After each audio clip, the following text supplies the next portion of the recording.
오직 여호와는 그 성전에 계시니 온 땅은 그 앞에 잠잠할지니라 하시니라.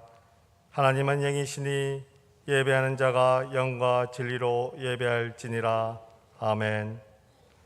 찬송과 영광을 받으시기에 합당하신 하나님, 거칠고 험한 세상에서 목자 없는 양같이 방황하던 저희가 주님께서 베풀어 은혜를 사모하며 주일 예배를 드립니다.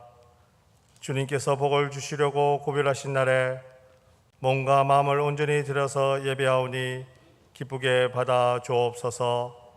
예배하는 저희로 주님께서 베풀어 주신 날개 아래서 평안과 기쁨을 누리게 하시며 목자이신 주님의 음성을 따라 푸른 초장과 실만한 물가로 인도함을 받게 하옵소서. 신령한 말씀으로 채우사 저희 심령을 배부르게 하시며 참된 만족을 누리게 하여 주옵소서. 예수님의 이름으로 교원하옵나이다. 아멘.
성시교독은 시편 67편입니다.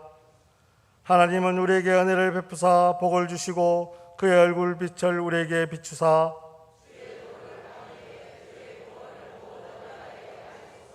하나님이여 민족들이 주를 찬송하게 하시며 아멘. 나는 전능하신 아버지 하나님 천지의 창조주를 믿습니다. 나는 그의 유일하신 아들 우리 주 예수 그리스도를 믿습니다.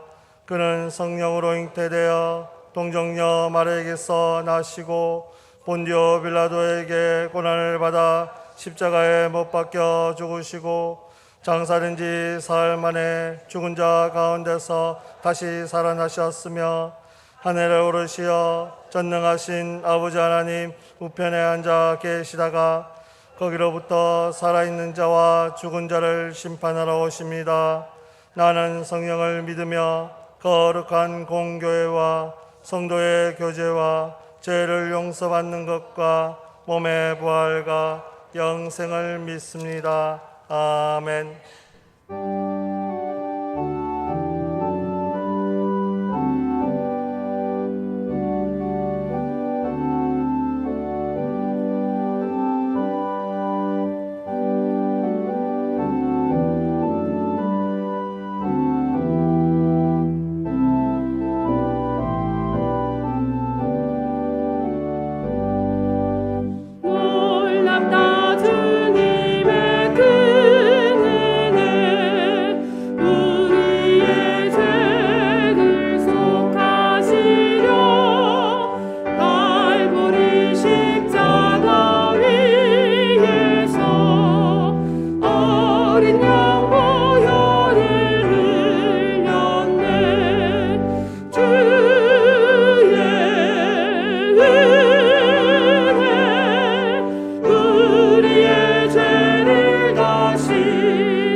우리의 죄를 다시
길과 진리 되신 만물의 주 창조주이신 하나님 아버지, 은혜를 감사드립니다. 지난 한 주도 주님의 은혜 가운데 지켜주셨다가 오늘 거룩한 주님의 날에 주님께서 불러주시어 진정한 예배자의 자리에 나오게 하심에 감사드립니다. 오늘 온 마음과 정성을 다해 진정으로 드리는 이 예배를 받아주시고 주님 홀로 영광 받아 주시옵소서. 이제 5월의 막바지에 온 세상이 푸른 녹음으로 짙어져 가며 아름답고 향기로운 꽃 향기로 이 계절의 자연을 만끽할 수 있는 행복을 주심에 감사드립니다. 저희들의 믿음도 꽃을 피우듯이 신앙의 절정을 이루어 하나님 보시기에 합당한 주님의 백성들이 다 되게 하여 주시옵소서. 5월의 가정의 달을 맞아 각 가정마다 주님의 은혜로 따뜻한 정과 행복이 넘치는 형통의 삶으로 인도하여 주시옵소서. 그러나 저희들은 믿음으로 부모님을 잘 공경하지 못하고 자녀들도 믿음으로 잘 양육시키지 못했음을 이 시간 고백합니다. 주님, 저희들의 소홀함을 용서하여 주시옵소서. 부모님의 사랑과 은혜를 늘 기억하며 그 희생과 헌신으로 양육시켜 주신 노고에 늘 감사할 수 있도록 은혜 내려 주시옵소서. 또 자녀들도 말씀과 기도로 잘 양육시켜 주님 보시기에 합당한 믿음의 도구로 크게 쓰임받게 하여 주시옵소서.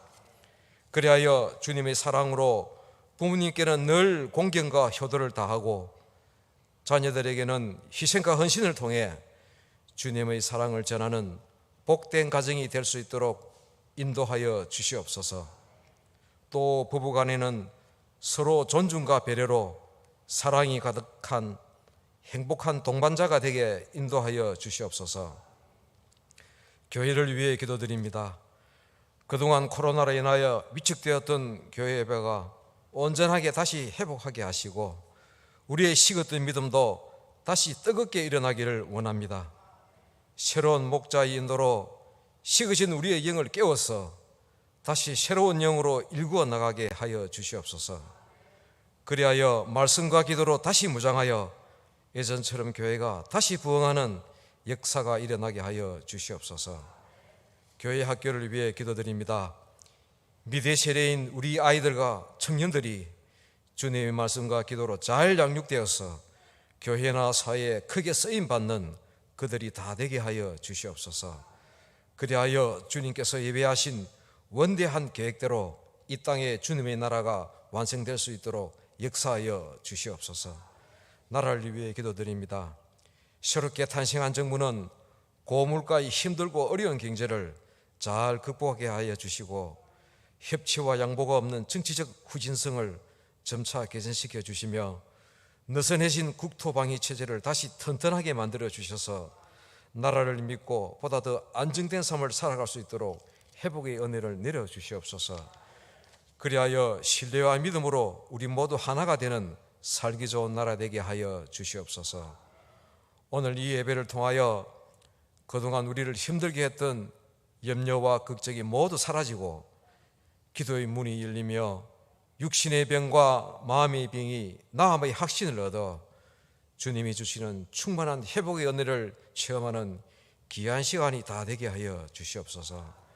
항상 수고하시는 교육자분들을 지켜주시고 양떼를 먹이는데 부족함이 없도록 성령으로 인도하여 주시옵소서.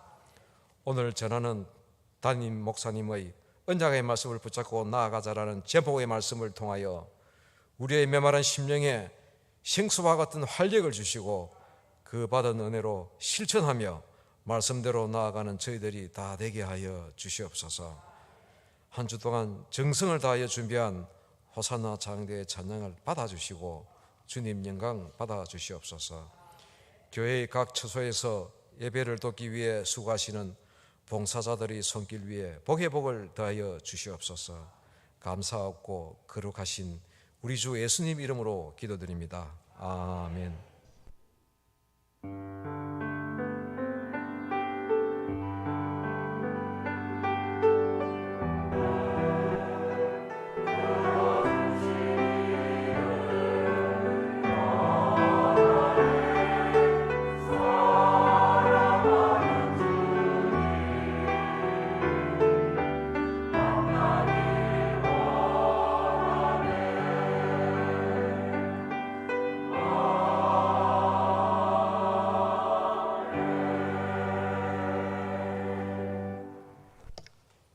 오늘 우리에게 주시는 하나님의 기록된 말씀은 구약성경 예레미야 33장 19절에서 26절의 말씀입니다. 제가 가진 성경 구약성경 1106면입니다. 이제 구약성경 예레미야 33장 19절에서 26절의 말씀을 봉독할 때 하나님의 말씀으로 경청하시기 바랍니다. 여호와의 말씀이 예레미야에게 임하니라. 이르시되 여호와께서 이와 같이 말씀하시니라. 너희가 능히 낮에 대한 나의 언약과 밤에 대한 나의 언약을 깨뜨려 주야로 그 때를 읽게 할 수 있을진데 내 종 다윗에게 세운 나의 언약도 깨뜨려 그에게 그의 자리에 앉아 다스릴 아들이 없게 할 수 있겠으며 내가 나를 섬기는 레위인 제사장에게 세운 언약도 파할 수 있으리라. 하늘의 만상은 셀 수 없으며 바다의 모래는 청량할 수 없나니 내가 그와 같이 내 종 다윗의 자손과 나를 섬기는 레위인을 번성하게 하리라 하시니라. 여호와의 말씀이 예레미야에게 임하니라. 이르시되 이 백성이 말하기를 여호와께서 자기가 택하신 그들 중에 두 가게를 버리셨다 한 것을 내가 생각하지 아니하느냐. 그들이 내 백성을 멸시하여 자기들 앞에서 나라로 인정하지 아니하는도다. 여호와께서 이와 같이 말씀하시니라. 내가 주야와 맺은 언약이 없다든지 천지의 법칙을 내가 정하지 아니하였다면 야곱과 내 종 다윗의 자손을 버리고 다시는 다윗의 자손 중에서 아브라함과 이삭과 야곱의 자손을 다스릴 자를 택하지 아니하리라. 내가 그 포로된 자를 돌아오게 하고 그를 불쌍히 여기리라. 아멘.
아멘. 귀한 찬양 감사드립니다.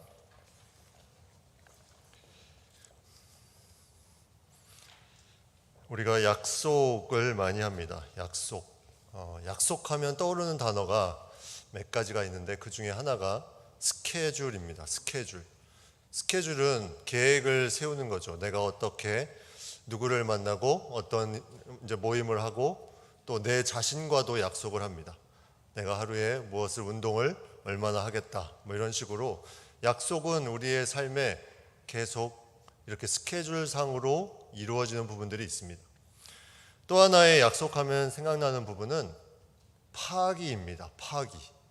약속의 스케줄이 무언가 약속을 세우는 부분이라면 이 파기는 약속을 깨트리고 취소하고 어떤 환경 속에서 더 이상 이제 약속이 의미가 없도록 만들어 버리는 것이 파기입니다. 우리는 약속을 잘 지키고 있습니까? 우리는 어떤 약속을 지키고 있습니까? 사람은 그 약속을 지키는 것을 통해서 그 사람의 인격과 성실함을 알 수 있다. 이런 말들을 합니다.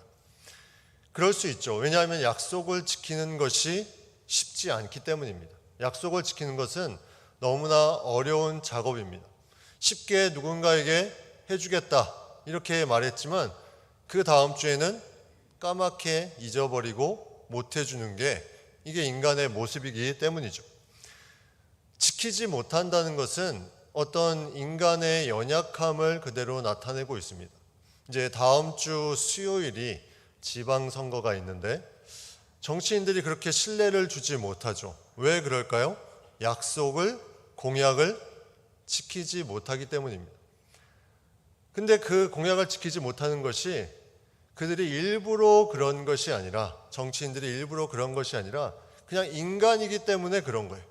너무나 많은 약속을 계획하고 하다 보니까 당연히 그것을 다 지킬 수가 없는 거죠. 그래서 누구를 뭐라고 할 수 없다는 겁니다. 우리 인간은 다 약속을 지키기 힘든 존재죠. 그러면 성경에 나와 있는 이 약속에 대한 부분은 어떻게 우리에게 말씀해 주고 있을까? 성경의 약속. 어떤 학자가 성경의 약속을 한번 조사를 해봤더니 자그마치 3만 건 이상이 약속이 있더라. 이렇게 이제 얘기를 한 것을 본 적이 있습니다. 3만 건. 하나님의 약속을 과연 이 숫자로 매길 수 있는 것인가? 저는 좀 의아한 생각이 들었습니다. 성경에 그것을 다 센다고 해도 그것이 몇만 건 된다고 해도 그 약속이 그렇게 숫자로 하나님의 약속이 매겨지는 것은 아닐 것입니다. 왜냐하면 하나님의 약속은 그보다 더 엄청나게 크기 때문이죠. 성경에 많은 약속이 있습니다. 세상 끝날까지 너와 항상 함께 있으리라. 내 말을 듣고 나 보내신 이를 믿는 자는 심판에 이르지 아니할 것이다. 내가 진실로 속히 오리라. 이게 다 약속 아닙니까? 현재에 대한 약속, 미래에 대한 약속, 그리고 종말에 대한 약속까지 우리에게는 계속해서 하나님께서 약속을 하고 계십니다. 신앙은 어쩌면 말씀을 통해 하나님의 약속을 내 마음속에 깨닫고 그 약속하신 말씀을 붙잡고 살아가는 것이 신앙이라고 말할 수 있습니다. 내가 신앙생활을 하는데 내가 사는 가운데 약속의 말씀이 전혀 그 머릿속에 있지 않다. 그러면 신앙의 삶을 사는 것이 아니라 신앙의 모습을 가진 삶을 사는 거겠죠. 우리는 여기에 중요한 차이점이 있음을 알아야 됩니다. 내가 정말 약속의 말씀을 붙잡고 사는 것과 내가 그냥 사는 것, 이것은 엄청난 차이가 있다는 거죠. 성경은 약속으로 시작해서 약속으로 끝납니다. 우리의 인생도 마찬가지입니다. 어릴 때 태어나면 울잖아요. 아기가 막 웁니다. 그러면 엄마 아빠가 와서 먹을 거를 주던가 달래든가. 아기는 깨닫습니다. 내가 울면 무언가를 주는구나. 이제 약속이 되는 거죠. 무언의 약속, 그리고 이 세상을 떠날 때도 약속을 합니다. 유언이라는 것을 남기면서 그것을 전해주는 사람과 약속을 하게 되죠. 이것을 좀 지켜주십시오. 성경은 우리의 인생에 대한 끝까지 이러한 약속으로 이루어진 삶을 성경 말씀의 약속으로 우리에게 계속해서 들려주고 있습니다. 창세기부터 요한계시록까지 하나님의 약속은 그 안에 풍성하게 나타나 있는데 이것을 어떻게 우리가 가지고 처음부터 이 세상 끝날까지 살아가는 것인가? 이것은 우리에게 너무나 중요하다는 거죠.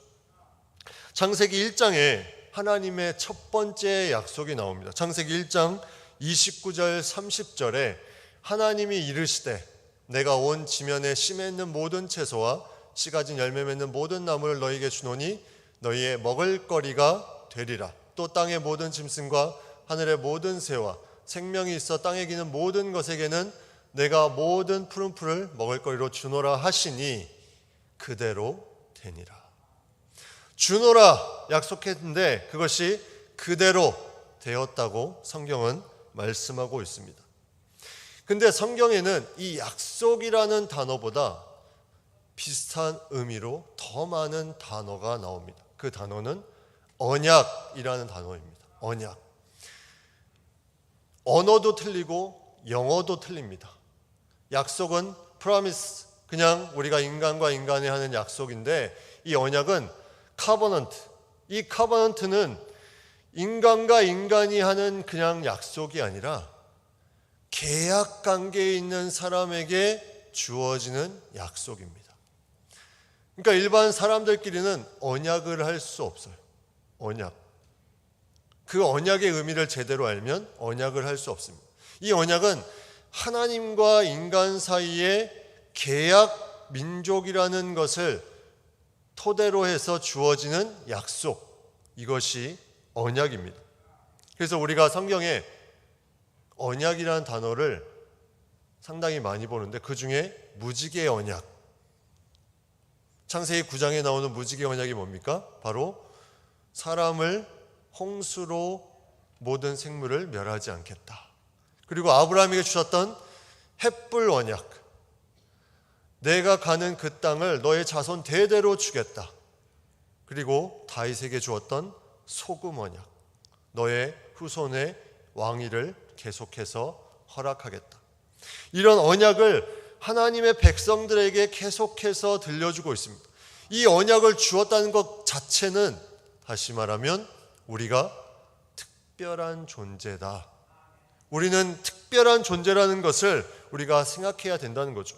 다시 말하면 나는 너희의 하나님이고 너희는 나의 백성이라는 것을 전제해서 주는 것이 바로 언약입니다.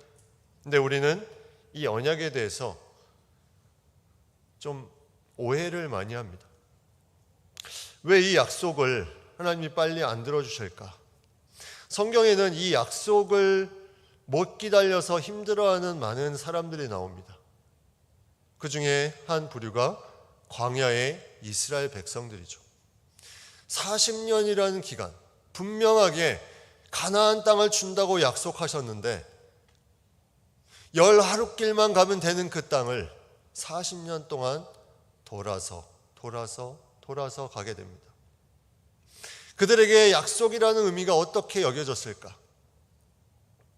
근데 신명기 8장 16절에 이렇게 말씀합니다. 이는 다 너를 낮추시며 너를 시험하사 마침내 내게 복을 주려 하심이었더라. 복을 주시기 위해서 낮추시고 시험하셨다는 거죠.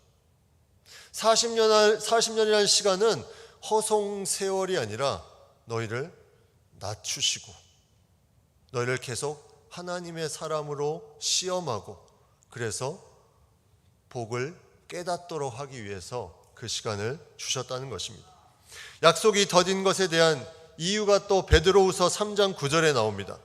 주의 약속은 어떤 이들이 더디다고 생각하는 것 같이 더딘 것이 아니라 오직 주께서는 너희를 대하여 오래 참으사 아무도 멸망하지 아니하고 다 회개하기에 이르기를 원하시느니라. 주의 약속은 더디다고 느껴지지만 더딘 것이 아니다.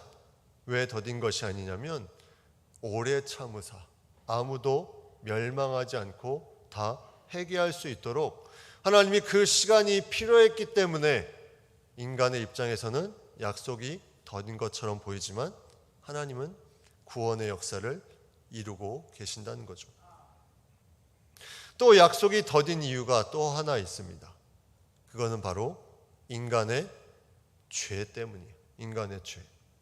아브라함에게 가나안 땅을 약속하여 주셨습니다. 그래서 아브라함이 갈 바를 알지 못하지만 그가 하나님의 말씀에 순종해서 그 땅 가운데 나아갔습니다.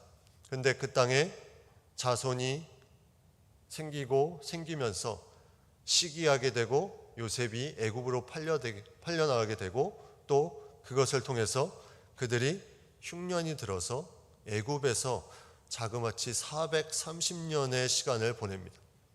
그리고 다시 약속의 그 땅, 아브라함에게 주셨던 그 약속의 그 땅으로 다시 말씀합니다. 그래서 가나안으로 갑니다. 또 그들이 죄를 범합니다. 약속의 땅을 정탐하고 나서 다시 애굽으로 돌아가자. 왜 우리를 여기서 죽게 만드느냐? 두려워합니다. 그래서 40년의 시간을 또 보냅니다. 그리고 그 땅에 가서 또 죄를 범합니다. 우상을 섬기고 이방신 많은 우상들과 함께 살면서 그들은 하나님을 떠납니다. 70년의 포로 생활을 합니다. 약속이 계속해서 더뎌지는 것은 바로 인간의 죄도 원인이 있다는 거죠. 그러나 하나님의 약속, 언약, 이것은 변함이 없다는 거죠. 그들이 그렇게 죄를 범했음에도 다시 그 언약 백성으로 돌아온 백성들에게 그 땅을 다시 허락해 주고 있는 것을 우리는 말씀 속에서 보게 됩니다. 우리는 살면서 많은 어려움을 겪는다고 말합니다. 나는 이것이 너무나 힘들다. 감당하기 어렵다. 그때 하나님께서 우리에게는 계속해서 이 언약의 말씀을 주고 있다는 걸 잊지 말아야 됩니다. 세상에 아무리 재력과 권력이 나를 누리려고 해도, 세상에 골리앗과 같은 거대한 세력이 내 앞에 있을지라도, 전염병이 계속해서 창궐할지라도 이 약속의 말씀이 나에게 확실하게 있다면 우리는 그것을 이겨낼 수 있는 것입니다. 오늘 본문에는 에레미야에게 하나님께서 말씀을 주시는데, 사실 이 말씀은 그 전에 심판의 말씀 다음에 오는 위로의 말씀입니다. 언약의 말씀이죠. 이미 이스라엘은 죄 가운데 심판의 말씀을 들었어요. 너희는 이제는 포로가 되고 바벨론 땅에 거하게 될 것을 에레미야를 통해서 말씀을 주셨습니다. 그리고 나서 회복에 대한 위로의 약속의 말씀을 주고 있습니다. 오늘 본문 6절부터 18절까지 그 내용이 계속 나옵니다. 그 약속의 말씀이 계속해서 나오면서 너희가 다시 포로로부터 돌아올 것이고 너희가 치료될 것이고 평안함을 얻을 것이다. 이러한 약속의 말씀들이 계속 주어지면서 이제 19절에서 마지막 절까지 그 약속의 변치 않음을 하나님이 더 강하게 말씀하고 있습니다. 에레미야서를 보면 이렇게 심판과 위로, 회복의 말씀이 같이 연결해서 나옵니다. 에레미야 30장부터 이 회복의 말씀이 계속해서 등장합니다. 그러면 우리는 여기서 질문할 수 있습니다. 하나님, 왜 처음부터 우리를 택했다고 하면서 처음부터 회복의 말씀만 주시면 되는데 왜 심판하고 왜 심판 후에 이렇게 회복의 약속을 주십니까? 과연 하나님의 뜻이 어디에 있습니까? 힘들고 어렵고 너무나 답답합니다. 그것도 1년도 2년도 아닌 70년 동안. 과연 하나님께서 이 이스라엘 백성에게 하고자 하는 말씀은 무엇이었을까? 너희가 그 죄 가운데 하나님은 공의의 하나님으로 그 죄에 대한 심판을 하시지만 너와 나의 관계, 그 언약 가운데 있는 관계는 영원토록 깨어지지 않을 것이다. 그 언약을 가지고 다시 그들을 세워주는 그 말씀을 오늘 본문에서 말씀해 주고 있습니다. 하나님과 나와의 관계가 그런 관계라는 거죠. 내가 죄를 범할 수 있어요. 내가 연약해서 약속을 지키지 못할 수가 있어요. 내가 넘어질 수 있습니다. 그러나 하나님의 언약은 변함이 없으셔서 그러한 인간을 다시 끌어다가 계속해서 언약 백성으로서 살 수 있도록 인도해 주신다는 거죠. 이것은 놀라운 은혜입니다. 이것을 기억하느냐 잊어버리느냐, 이것은 우리의 삶의 중요한 갈림길이 되게 됩니다. 오늘 본문에 보면 이 말씀 15절부터 10절까지 이런 말씀이 있습니다. 그날 그때에 내가 다윗에게서 한 공의로운 가지가 나게 하리니 그가 이 땅에 정의와 공의를 실행할 것이라. 그날에 유다가 구원을 받겠고 예루살렘이 안전히 살 것이며 이 성은 여호와는 우리의 의라는 이름을 얻으리라. 여호와께서 이와 같이 말씀하시니라. 이스라엘 집의 왕위에 앉을 사람이 다윗에게 영원히 끊어지지 아니할 것이며. 이스라엘 백성들이 원하는 회복은 무엇이었을까요? 이스라엘 백성들이 원하는 회복은 다윗의 왕위가 계속 계승되어 가는 거였어요. 그리고 제사장이 끊이지 않는 거였습니다.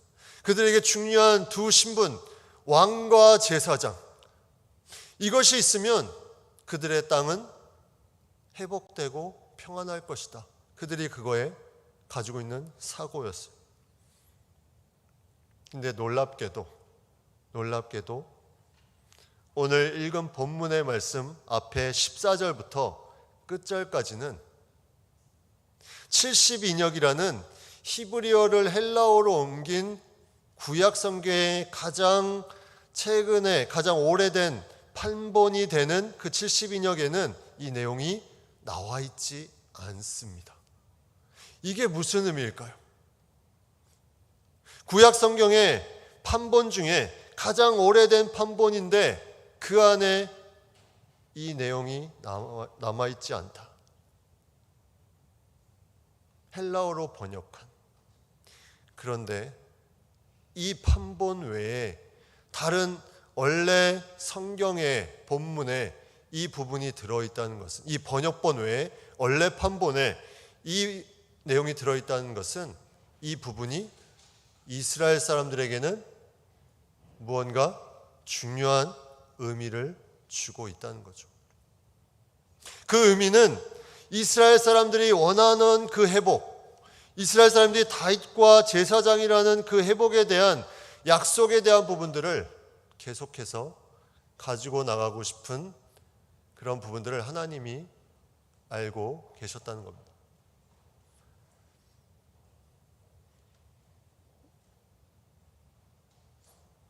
하나님께서 원하시는 그 약속의 말씀을 하나님께서 이스라엘 백성에게 들려주는 것을 우리가 볼 수가 있습니다. 하나님의 언약, 그냥 인간이 생각하는 그 정도의 언약이 아니라 그 안에는 하나님께서 인간이 정말 회복되기를 원하는 그 마음에 합당한 말씀을 그 안에 허락하신다는 거죠. 다윗과 제사장이라는 그 전에 없던 내용들을 다시 이것을 넣어서 이스라엘 사람들을 위로하려고 했던 부분들, 이 부분은 우리에게 새로운 부분으로 다가오게 됩니다. 그런데 여기에 말씀에 중요한 한 가지 단어가 있습니다. 그 단어는 뭐냐면 다윗에게서 한 공의로운 가지가 나게 하리니라는 단어가 있습니다. 이 구절은 그냥 일반적인 왕권의 회복에 대한 말씀으로 끝나는 것이 아니라 공의로운 가지, 메시아적인 하나님의 영원한 다스리는 그 왕을 너에게 허락해 주겠다. 그냥 회복이 아니라 하나님의 언약 백성으로서 그 놀라운 것들을 허락해 주겠다. 그렇기 때문에 이것을 붙잡고 나아가라고 그 회복의 말씀을 주고 있습니다. 그리고 또 하나 하나님의 언약에는 변화가 또 바뀌는 것이 없음을 말씀하고 있습니다. 오늘 본문의 20절과 21절 말씀, 여호와께서 이와 같이 말씀하시니라. 너희가 능히 낮에 대한 나의 언약과 밤에 대한 나의 언약을 깨뜨려 주야로 그때를 잃게 할 수 있을진데 내 종 다윗에게 세운 나의 언약도 깨뜨려 그의 자리에 앉아 다스릴 아들이 없게 할 수 있겠으며 내가 나를 섬기는 레위인 제사장에 세운 언약도 파할 수 있으리라.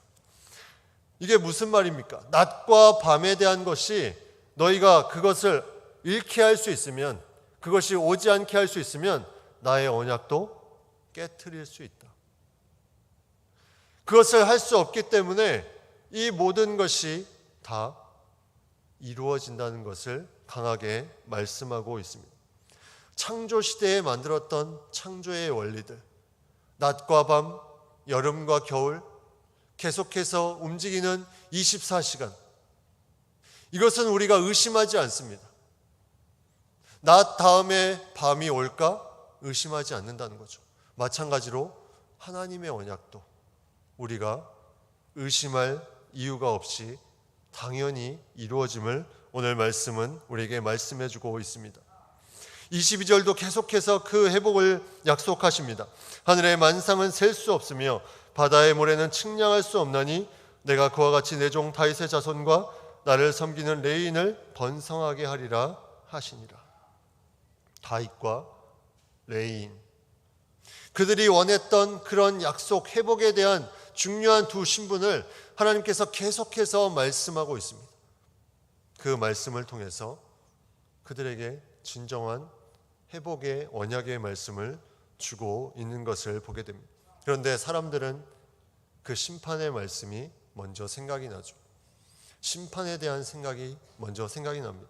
그래서 24절에 이렇게 말합니다. 이 백성이 말하기를 여호와께서 자기가 택하신 그들 중에 두 가게를 버리셨다는 것을 내가 생각하지 아니하느냐. 그들이 내 백성을 멸시하여 자기들 앞에서 나라로 인정하지 아니하도다. 이 백성이 생각하는 것은 두 나라를 하나님이 버리셨다.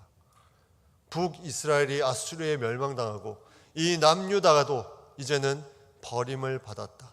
그것이 그들에게 더 강하게 다가왔다는 거죠.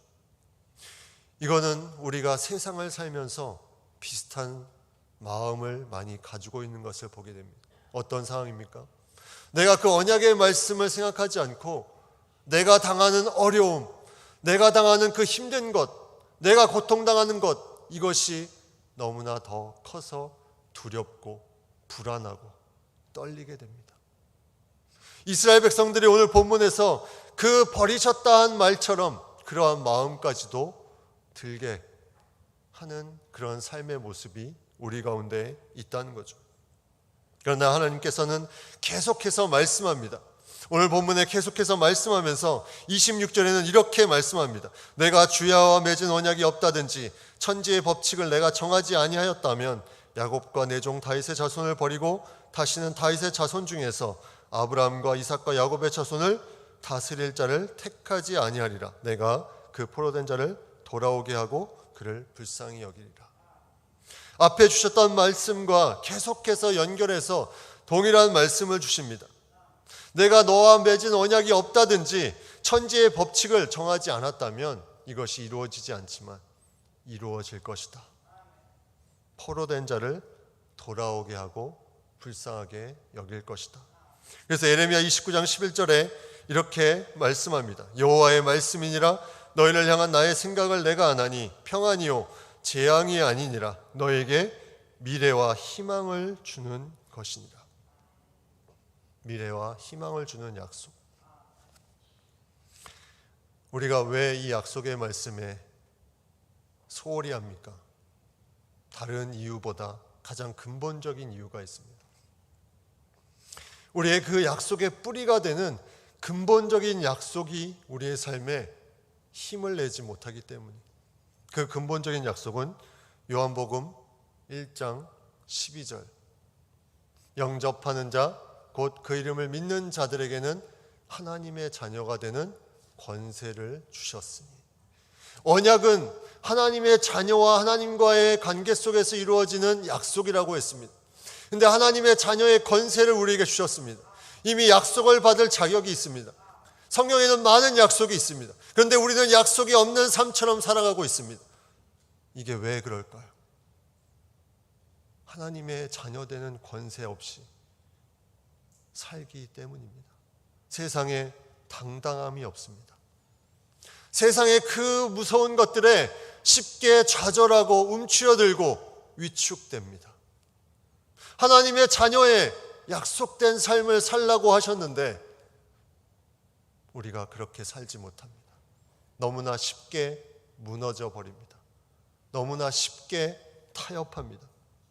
그것은 성격 때문에 그런 것도 아니고 기질 때문에 그런 것도 아니고 그 안에 하나님의 근본적인 언약의 말씀, 내가 너를 하나님의 자녀 삼아주고 그 권세를 주시겠다는 그 근본적인 뿌리가 계속되는 말씀으로 이어지지 못하기 때문입니다. 설교자이며 교육가이며 상담가인 마일즈 멀로라는 사람이 하나님의 가능성이라는 책에서 이런 말을 했습니다. 예수님은 하나님과 우리를 연결시키려고 오셨다. 하나님은 자신의 진정한 잠재력을 깨닫지 못하는 우리를 너무도 안타깝게 여기셨다. 그래서 하나님은 우리의 온전한 잠재력을 풀어놓기 위해 온 우주에서 가장 비싼 값을 치르셨다. 바로 그분 자신의 생명을 내어주신 것이다. 예수님이 이 땅에 오신 것은 그것을 통해서 우리가 구원받는 길을 만들어주셨고 또 그것을 통해서 우리에게 있는 잠재력, 하나님의 자녀로서 그 권세를 가지고 있는 하나님의 자녀로서 잠재력을 위해서 그 자신을 이 땅에 내려놓으신 것, 이것이 과연 우리 안에 얼마나 들어있습니까? 우리는 약속의 말씀을 가지고 살아야 됩니다. 많은 스케줄이 있습니다. 많은 바쁜 일정이 있습니다. 그러나 그 안에 약속의 말씀이 없습니다. 언약의 말씀이 없습니다. 그 스케줄이 언약의 말씀으로 이루어지는 것을 알면서도 내 안에 언약의 말씀이 존재하지 않습니다. 그러면 세상은 커 보일 수밖에 없다는 거죠. 우리는 말합니다. 믿어라. 그런 말은 많이 합니다. 믿어라. 뭘 믿으라는 말입니까? 뭘 믿으라는 말입니까? 여러분, 언약의 말씀, 그것을 믿어야 됩니다. 히브리서 11장 1절에 믿음은 바라는 것들의 실상이요 보이지 않는 것들의 증거라고 말씀하셨습니다. 바라는 것, 보이지 않는 것, 이것을 하나님이 약속하셨습니다. 그것을 믿는 것이 믿음입니다. 예수님을 믿는 자에게 주는 구원을 약속하시고 그의 죽음과 부활을 통해 그 약속을 성취하셨습니다.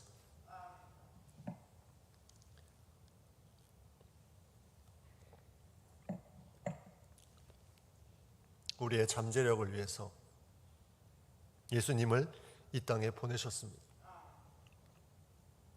왜 잠재력이 없이 삽니까? 왜 하나님의 자녀의 권능이 없이 삽니까? 성경은 우리에게 말합니다. 너희는 먼저 하나님의 나라와 의를 구하라. 이것은 힘든 것을 하라는 것이 아닙니다. 자세히 생각해 보면 하나님의 나라와 의를 구하는 것은 하나님의 자녀의 권세를 가진 사람이 너무나 자연스러운 모습입니다. 우리 아빠가 대저택에 놀라운 것들을 다 만들어 놓으셨습니다. 그리고 우리를 아들로 딸로 부르셨습니다. 그 아들과 딸이 위축돼서 눈치 보면서 그렇게 삽니까? 나의 아버지 대주택, 그 놀라운 하나님의 나라에서 내가 가진 모든 것들을, 잠재력을, 하나님이 주신 그 은사들을 마음껏 자유롭게 다른 사람 어떠한 세력이 있을지라도 그 모든 것을 뚫고 살아갈 수 있는 것, 바로 하나님의 언약의 권세입니다. 우리를 하나님의 자녀 삼아주신 그 놀라운 것, 그래서 다윗은 시편에서 계속 그의 신앙을 하나님의 말씀에 의지해서, 언약의 말씀에 의지해서 고백합니다. 시편 42편 11절에 내 영혼아 내가 어찌하여 낙심하며 어찌하여 내 속에서 불안해하는가. 너는 하나님께 소망을 두라. 나는 그가 나타나 도우심으로 말미암아 내 하나님을 여전히 찬송하리로다. 하나님께 소망을 두라는 것은 하나님의 자녀의 약속, 그 언약의 확신을 가지고 나아가라는 거죠. 그러면 낙심하지 않고 불안해하지 않고 이길 수 있음을 성경은 우리에게 계속 말씀하고 있습니다.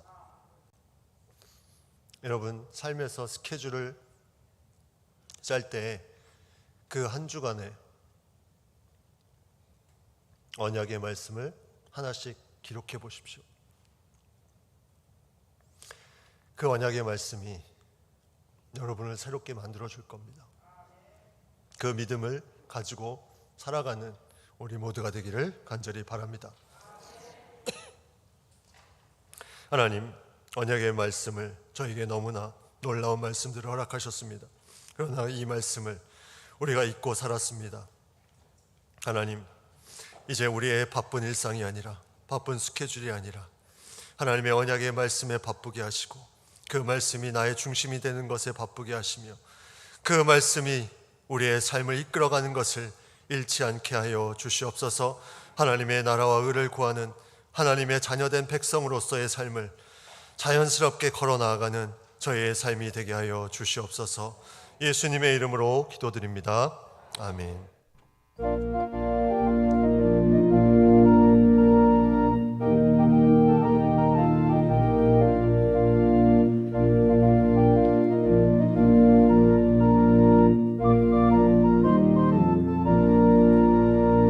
주님 약속하신 말씀 위에서 영원토록 주를 찬송하리라. 소리 높여 주께 영광 돌리며 약속 믿고 굳게 서리라. 굳게 서리. 영원하신 말씀 위에 굳게 서리. 굳게 서리. 그 말씀 위에 굳게 서리라. 주님 약속하신 말씀 위에서 약속할 때에 용감하게 힘써 싸워이 약속 믿고 굳게 서리라. 굳게 서리. 영원하신 말씀 위에 굳게 서리. 굳게 서리. 그 말씀 위에 굳게 서리라. 주님 약속하신 말씀 위에서 영원하신 주의 사랑을 믿고 성령으로 힘써 싸워 이기며 약속 믿고 굳게 서리라. 굳게 서리. 영원하신 말씀 위에 굳게 서리. 굳게 서리. 그 말씀 위에 굳게 서리라.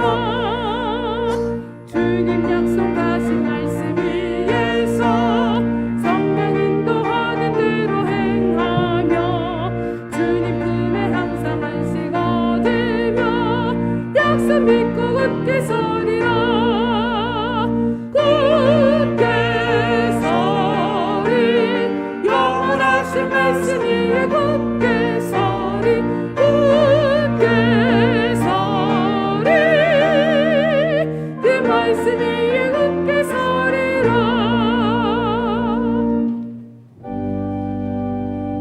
나의 보화들이니 주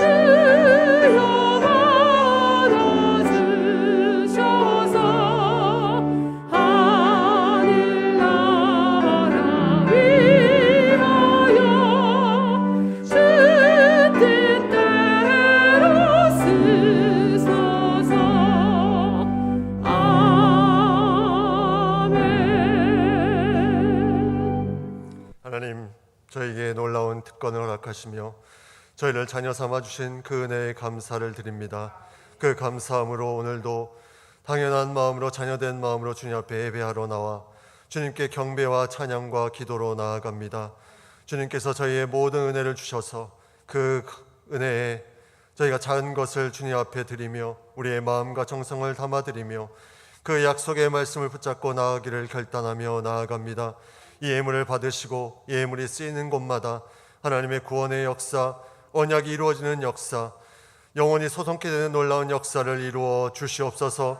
드리는 손길을 기억하여 주시옵소서. 너들의 삶과 가정과 기업에 주님께서 다함이 없는 복을 허락하여 주시옵소서. 무엇보다도 언약의 말씀을 붙잡고 나아가 승리하며 하나님의 자녀된 삶을 누리는 귀한 삶을 살아가게 하여 주시옵소서. 예수님의 이름으로 기도드립니다. 아멘.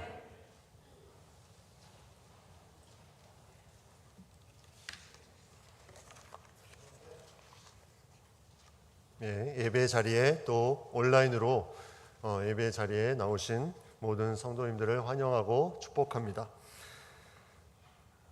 새가족 교육이 오늘 세 번째 시간이 계속해서 있습니다. 정기당회가 오늘 오후 1시에 있습니다. 구역 지도자 모임이 계속해서 진행되고 있습니다. 예배 찬양팀 단원을 계속해서 모집하고 있습니다. 지난 주간에 우리 한정은 집사님 모친 되시고 갈종건 집사님 빅모 되시는 장차선 은퇴 집사님 별세하셔서 장례를 치루었습니다. 계속해서 기도해 주시고 위로해 주시기 바랍니다. 다 같이 일어나셔서 마지막 주제 찬양을 같이 하겠습니다.